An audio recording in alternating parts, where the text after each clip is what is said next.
میرے عزیز محترم سامعین کرام، ہم سب سے پہلے اللہ رب العزت کے شکر گزار بنے۔ اللہ رب العزت وہ ذات ہے جس نے ہمیں بے تحاشا بے پناہ نعمتوں سے نوازا ہے۔ وہ ذات ہے جس نے ہمیں مسلمان کے گھر پیدا کیا ہے۔ جس دن ہم پیدا ہوئے کتنے بچے اور پیدا ہمارے ساتھ ہوئے ہوں گے، لیکن کوئی عیسائی کے گھر پیدا ہوا، کوئی یہودی کے گھر پیدا ہوا، کوئی ہندو کے گھر پیدا ہوا۔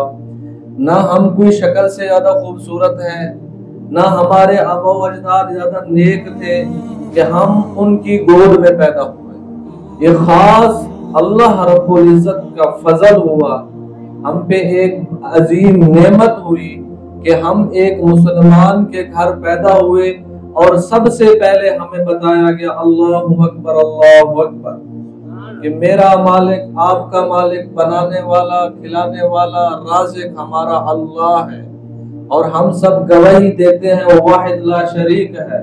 ہم سب محمد مصطفیٰ صلی اللہ علیہ وسلم کے غلام ہیں۔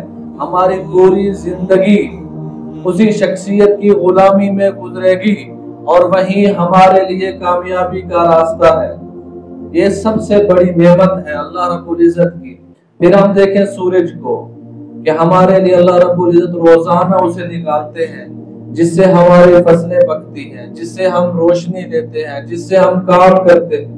پھر اللہ رب العزت کی سب سے بڑی نعمت پانی کو دیکھیں، کتنی بڑی نعمت ہے۔ آپ دیکھیں سمندر کا پانی کھارا ہے، کوئی استعمال نہیں کر سکتا۔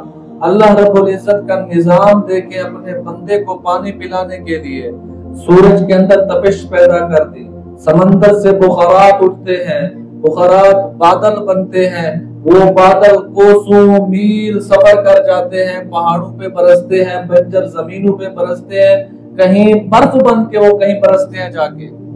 پھر اللہ رب العزت جو سمندر کا کھارا پانی تھا، وہ بادلوں میں سفر کرتے کرتے وہ پانی میٹھا کر دیتے ہیں، اسے پینے کے قابل بنا دیتے ہیں۔ پھر نہروں کا نظام چلا دیا، وہ نہریں یہاں تک پہنچتی ہیں جس سے ہم اپنے فصلیں اگاتے ہیں۔ آپ دیکھیں اللہ رب العزت نے بڑے بڑے گلیشیئر بنا دیے، وہ کہاں سے اٹھے تھے؟ سمندر سے وہ بخارات بن کر اٹھے، وہ وہاں جا کر برسے، برف کی شکل اختیار کر گئے۔ پھر اللہ رب العزت نے ان گلیشیروں کا نظام زمین کے اندر رگیں بنا دی، پھر وہاں سے وہ گلیشیر پگھلتے ہیں زمین کے اندر سے نیچے، یہ پانی ہم تک پہنچتا ہے، پھر ہم موٹر لگا کر، نلکے لگا کر اس پانی کو نکال کر ہم استعمال کرتے ہیں۔ یہ کون ہے؟ یہ ایک اللہ کی ذات ہے جو ہمیں یہ ساری نعمتیں عطا کر رہا ہے۔ یہ ساری نعمتیں کس لیے؟ ہمارے لیے، لیکن اللہ نے بھی ہمیں کس لیے پیدا کیا ہے؟ وَمَا خَلَقْتُ الْجِنَّ وَالْإِنسَ إِلَّا لِيَعْبُدُونَ، میں نے جن اور انسان کو اپنی عبادت کے لیے پیدا کیا ہے۔ عبادت کیا ہے؟ کہ میرے بندے ان نعمتوں کو دیکھیں، ان نعمتوں میں غور کریں، مجھے پہچانیں۔ یہ زمین کا نظام خود نہیں چل رہا، یہ بادل خود نہیں آتے، یہ رات خود بخود نہیں آتی، یہ سورج خود بخود نہیں طلوع ہوتا۔ ایک طاقت ہے، ایک نظام چلانے والی ہستی ہے جو پورے نظام کو چلا رہا ہے، اور اللہ رب العزت نے ہمیں یہاں موقع دیا ہوا ہے۔